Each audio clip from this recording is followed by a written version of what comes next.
Bueno, fue un mes complicado, por así decirlo, todo lo que tuvo que ver en la zona de Centro y Norteamérica y el Caribe principalmente, lo de los huracanes, el terremoto que dejó muchas víctimas en México, los dos terremotos que hubo este último mes.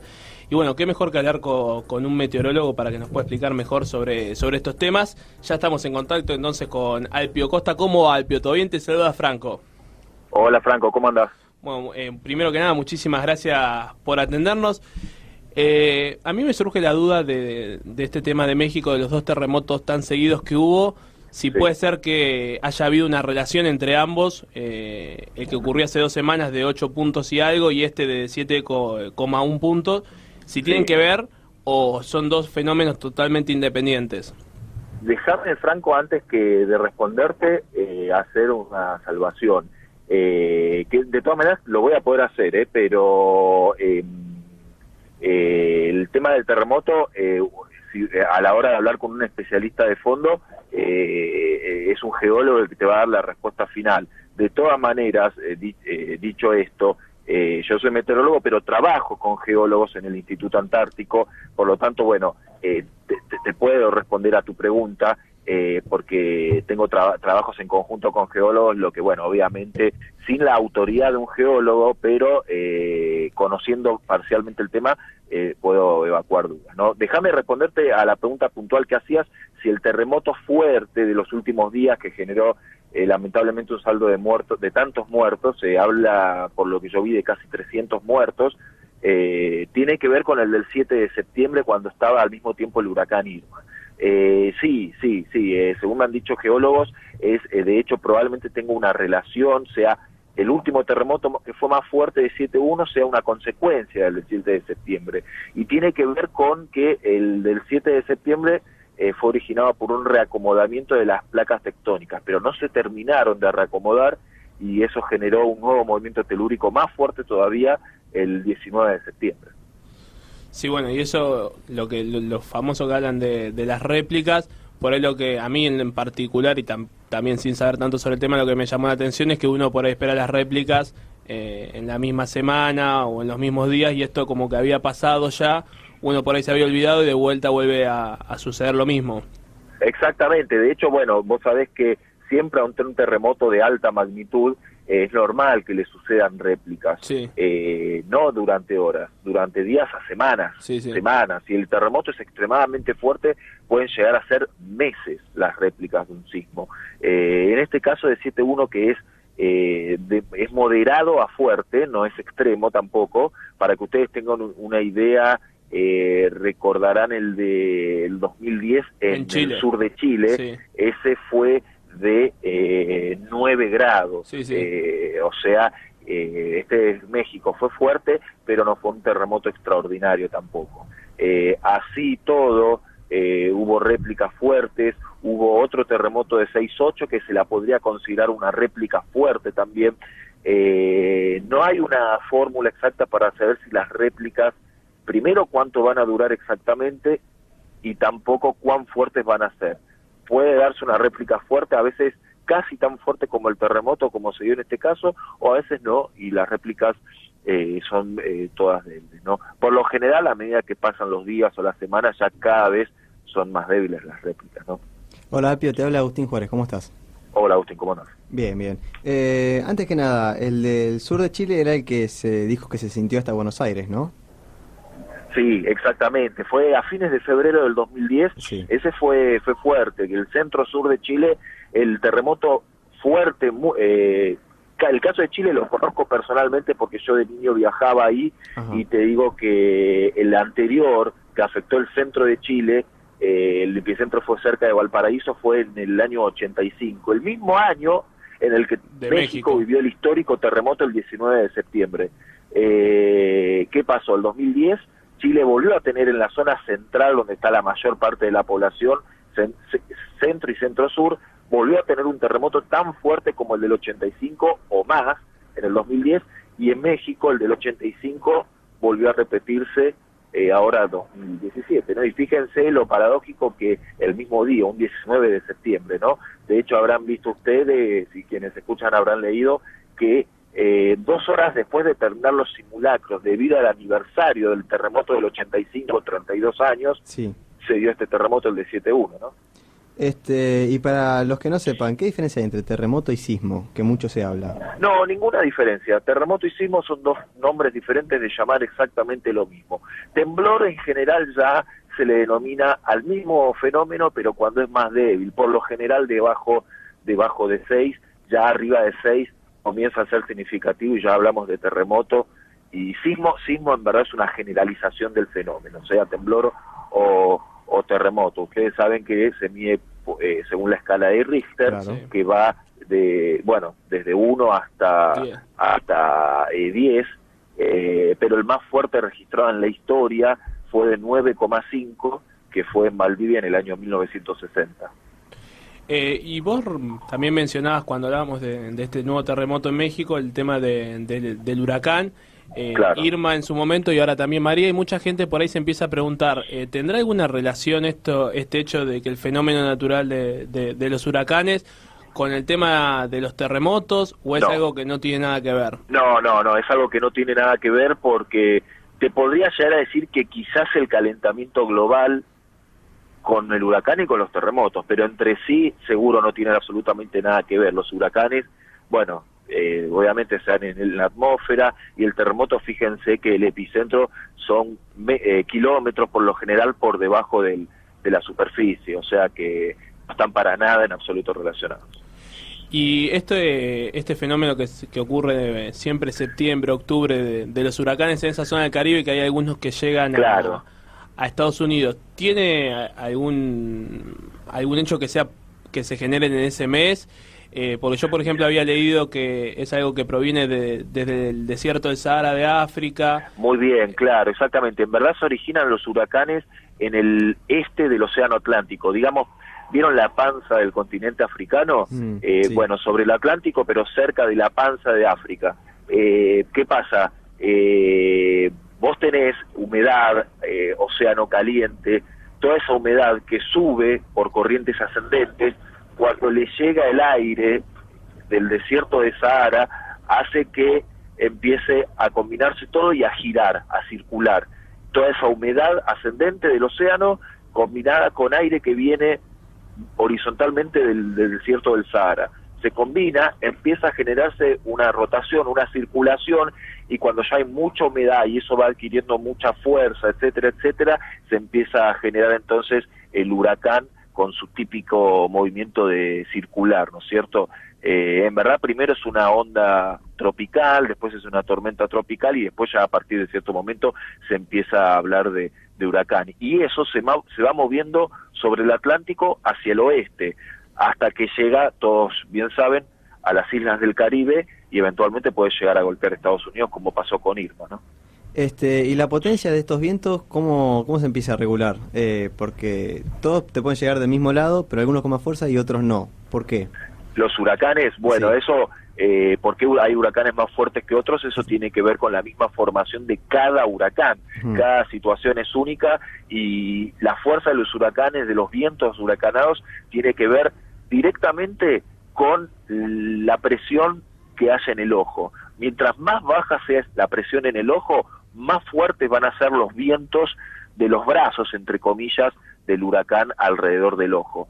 Y la presión del ojo va a ser más baja en la medida que el huracán se haya alimentado de más humedad en el aire y calor del agua. O sea, calor y humedad del aire y del agua son el combustible del huracán. A través de la caída de presión en el ojo genera la intensificación de los vientos alrededor.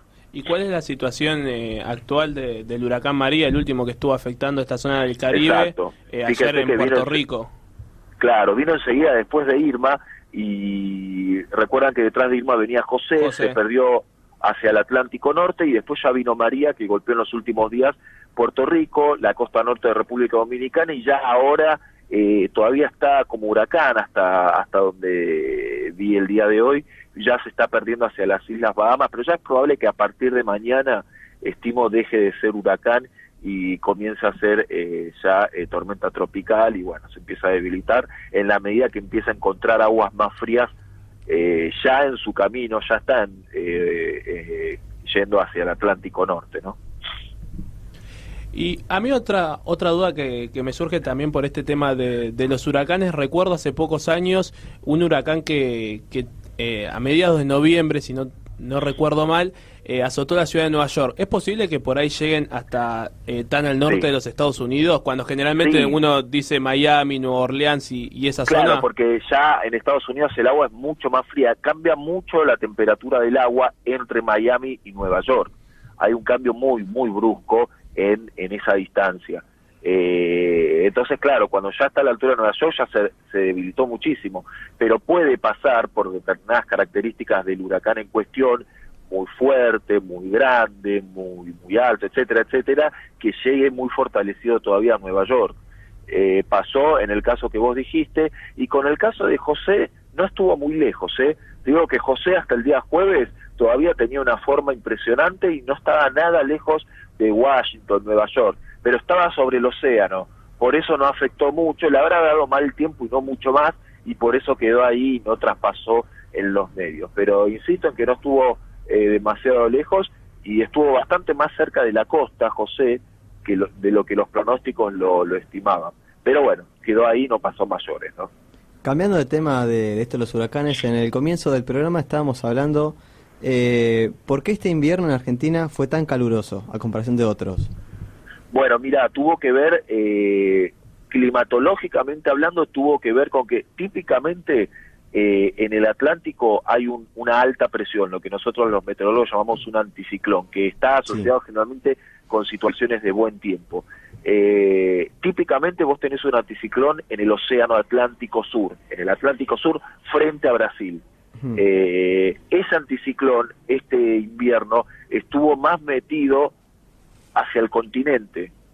Entonces, en nuestro hemisferio, el anticiclón son vientos que van en el sentido contrario de las agujas del reloj, claro, si lo logran imaginar.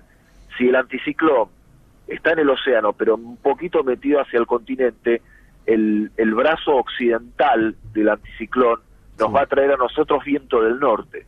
Entonces, eso hizo que este invierno tuviéramos más viento del norte de lo normal, y eso trajo obviamente más calor del norte, de Brasil, y que tuviéramos un invierno más cálido de lo normal. Esa la respuesta es tan simple como esa, ¿no? Ahora, vos me podrás preguntar, bueno, ¿por qué el anticiclón estuvo más metido sobre el continente este invierno que otros inviernos? Bueno, esa es una gran pregunta y propia de un trabajo científico que probablemente haya en los próximos meses, ¿no? Entonces, ¿esperaría también un verano más caluroso o fue solamente para invierno? No, o sea, muchos ya me preguntaron, a ver si te entendí bien, si un invierno más caluroso nos garantiza un verano más caluroso. Bueno, no. Exacto. La respuesta es no. En todo caso, ya para llevarles tranquilidad, un invierno más caluroso no tiene en absoluto por qué implicar un verano más caluroso. Ahora, no estoy garantizando que el verano no va a ser muy caluroso. No hay relación. Claro. Si el verano llega a ser muy caluroso es por otra razón, no tiene que ver con que el invierno haya sido caluroso, y no tiene que ver porque los patrones de circulación atmosférico en la Argentina, en invierno y en verano, son muy diferentes. Entonces, en invierno recibimos frentes fríos que provienen de las zonas polares, en verano recibimos frentes cálidos que vienen de Brasil, se comportan y nos generan mal tiempo muy distinto. Vieron que en invierno tenemos lluvias más largas y débiles, que a veces duran todo el día, como el jueves. El jueves fue un típico día de invierno. En verano tenemos tormentas mucho más fuertes con granizo, pero más cortas. Bueno, eso tiene que ver con características climáticas muy distintas entre invierno y verano, sobre todo en la zona central de Argentina. Insisto, un invierno cálido no tiene por qué traer un verano cálido. ¿Cómo va a ser el verano que viene? Todavía no lo sabemos. Probablemente el Servicio Meteorológico ya esté emitiendo proyecciones para la primavera que acaba de empezar, de proyecciones trimestrales. Pero bueno, para el verano todavía falta un poquito. Bueno, y para cerrar la nota, ya aprovecho que diste el pie, te hago dos preguntas de la primavera. La primera es que vi en tu Twitter que vos hablabas de el equinoccio de primavera, pero no el famoso 21 de septiembre, sino el 22 de septiembre, claro, dando una hora exacta también, 5 y 2 de la tarde. Sí. ¿Por qué esto? Que no es el 21 y 5 de la también tarde. cómo se viene esta primavera que ya arrancó. Dale, mira, a ver, todas las estaciones, todos creemos que empiezan el 21. Bueno, eso viene en verdad de que las estaciones tienen una razón astronómica, ¿no? Tiene que ver con la Tierra que va alrededor del Sol y los rayos solares, etcétera, etcétera. Pero en general, los cambios de estaciones se dan entre el 20 y el 23 de los meses que corresponden. En promedio queda el 21, entonces queda el 21 y cada uno festeja la estación que quiere el 21, sobre todo la primavera. Pero en verdad, depende del año, puede ser el 20, puede ser el 22 o a veces tan tarde como el 23, el inicio real de la primavera. Este año cayó ayer, 22, a las 5:02 de la tarde, hora argentina. ¿Y por qué? ¿Por qué tanta exactitud en el inicio de la primavera? Porque tiene que ver con que los rayos solares, la verticalidad de los rayos solares cruzaron el ecuador hacia el hemisferio sur. A lo largo del año los rayos solares caen verticalmente entre los trópicos de Cáncer y Capricornio, que si se acuerdan un poquito de geografía, son las dos líneas que están. Las dos líneas punteadas. Ecuador, claro, y debajo del ecuador, en un planiferio. Bueno, a lo largo del año el Sol pega verticalmente entre los dos trópicos, y los equinoccios de marzo y de septiembre son los momentos en que ese rayo solar cruza el ecuador. En septiembre cruza el ecuador hacia el hemisferio sur, por eso empieza nuestra primavera, y eso es lo que pasó exactamente ayer a las 5 de la tarde y 2 minutos, ¿no? Y finalmente empezó la primavera, como decías. Mira, ¿cómo va a ser por ahora?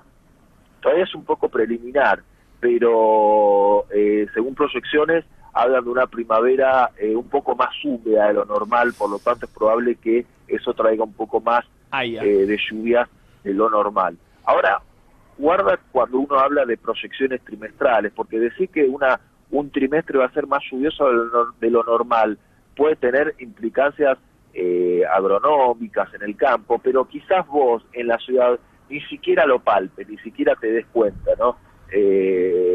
Por ahora es imposible. Ustedes saben que el pronóstico del día a día vale a 7 días y mucho más allá no podés pronosticar, perdón.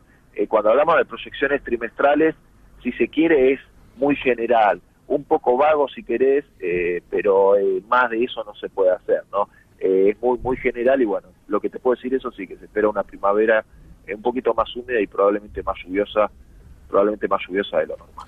Bueno, Alpio, la verdad te queremos agradecer como siempre por todo lo que nos explicaste, tanto el año pasado como ahora, así que te mandamos un gran abrazo. Dale, cuente conmigo para lo que sea y les mando un abrazo a todos. Un abrazo grande. Chao. Así pasaba Alpio Costa, que nos explicaba un poco de todos los fenómenos que estamos viviendo en estos últimos días, tantos terremotos en México, que la verdad que fue una situación muy fea la que sucedió, como los huracanes en el Caribe y algunos llegando a Estados Unidos, nuestra primavera que arrancó en el día de ayer y que va a ser más húmeda y lluviosa.